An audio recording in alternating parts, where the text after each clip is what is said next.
Warahmatullahi wabarakatuh. Assalamualaikum warahmatullahi wabarakatuh. Perkenalkan, nama saya Sela Fani Febrianti dari kelas manajemen Legunar E.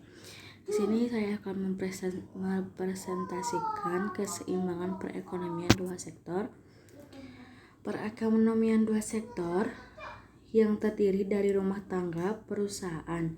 Ini berarti dalam perekonomian misalkan tidak terdapat kegiatan pemerintah maupun perdagangan luar negeri. Bisa dilihat di sini gambarnya, aliran 1 itu perusahaan dan aliran 2 itu rumah tangga. Ciri-ciri aliran pendapatan dua sektor yaitu sektor perusahaan menggunakan faktor-faktor produksi yang dimiliki rumah tangga. Faktor-faktor produksi tersebut memperoleh pendapatan berupa gaji dan upah, sewa, bunga, dan itu. Sebagian besar pendapatan yang diterima rumah tangga akan digunakan untuk konsumsi, yaitu membeli barang-barang dan jasa yang dihasilkan oleh sektor perusahaan. Sisa pendapatan rumah tangga yang tidak digunakan untuk konsumsi akan ditabung dalam institusi keuangan. Pengusaha yang akan melakukan investasi akan menjamin rumah tangga yang dibutuhkan oleh institusi keuangan. Hubungan antara konsumsi dan pendapatan. Untuk umumnya Y, B sama dengan C, S. Kecondongan mengkonsumsi tabungan. Definisi kecondongan mengkonsumsi tabungan. Kecondongan mengkonsumsi marginal atau MPC didefinisikan sebagai perbandingan antara pertambahan konsumsi yang dilakukan dengan pertambahan pendapatan impossible.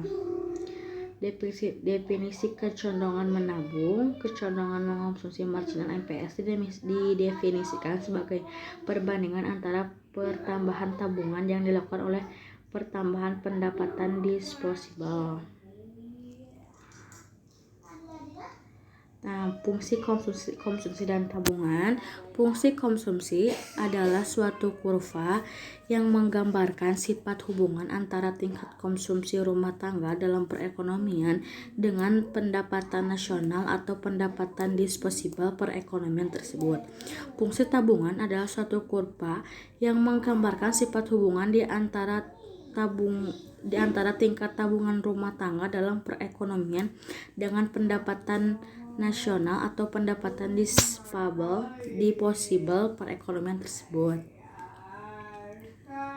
Nah, bisa dilihat ini pendapatan konsumsi dan tabungan dalam triliunan rupiah. Ini gambar fungsi konsumsi dan fungsi tabungan. Seperti ini kurvanya dan gambarnya seperti ini. Persamaan fungsi konsumsi dan tabungan. Fungsi konsumsi, satu kurva yang menggambarkan sifat hubungan antara tingkat konsumsi rumah tangga dan perekonomian yang dengan pendapatan nasional. Bentuk umum,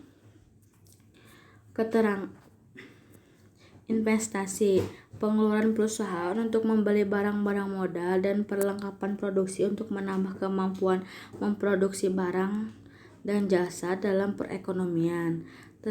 Penentu tingkat investasi, keuntungan, dan tingkat bunga, ramalan mengenai keadaan ekonomi di masa depan, kemajuan teknologi, tingkat pendapatan nasional, perubahan keuntungan yang diperoleh.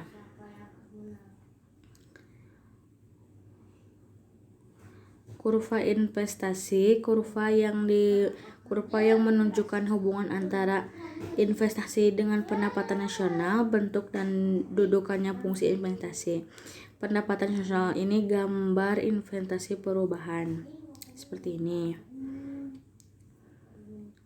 Penentu investasi yang lain, ramalan keadaan di masa datang, perubahan dan perkembangan teknologi, efek pertumbuhan dan pendapatan nasional, keuntungan perusahaan. Ini perhitungan tingkat kegiatan ekonomi. Di sini ada pendapatan nasional, konsumsi, tabungan, investasi, keluaran agregat. Ini grafik keseimbangan perekonomian negara seperti itu. Sekian presentasi dari saya. Assalamualaikum warahmatullahi wabarakatuh.